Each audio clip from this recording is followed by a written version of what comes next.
Hey, Scouter Mark here. Today we're going to talk about the square knot, or reef knot as it's sometimes called, which is good for tying up the end of a lashing or a bundle of sticks or even a birthday present. So this is not going to be good for anything where the rope's going to be moving around a lot or maybe there's a strain involved. Like if I'm going to tie this knot here to something over... Okay. Sorry about that. Whew. That was unintended. Anyway, square knot is not to be used for safety purposes. You're not going to use it while climbing. You're not going to use it for tying to a horse or anything like that. So anyway, it's a pretty easy, basic knot. In fact, you'll see a lot of scout things, like a lot of scout leaders have these knots right here. These are all square knots.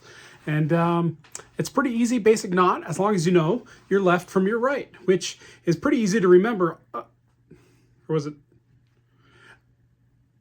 Hold on, I'll figure that out. Okay, I think I've got that straightened out, and we can get started on our square knot. So let's see, we're gonna need our handy dandy paracord. Got it right here, and something to tie around. Probably not what I was trying to use earlier. How about we'll get a bunch of pencils.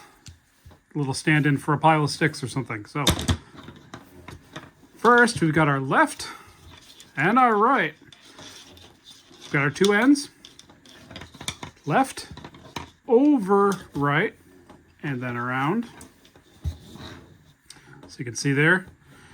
And then we go right, over, left, and around.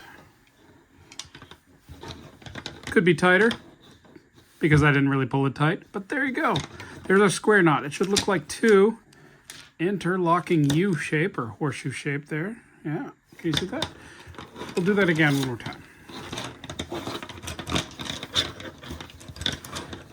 And you know, hey, it doesn't have to be left over right, right over left. You can also do right over left and around.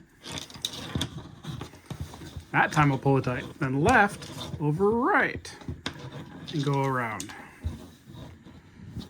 As long as you alternate one, then the other, you're going to be fine. Because if you do the same one twice, like right over left, I'll show you what happens. Right, over left, and around. And then right, over left, and around. What you've got yourself there is a granny knot. It's not particularly stable, strong, and it'll slip on you. And it is not, I repeat, not a square knot. Thank you, and see you next time.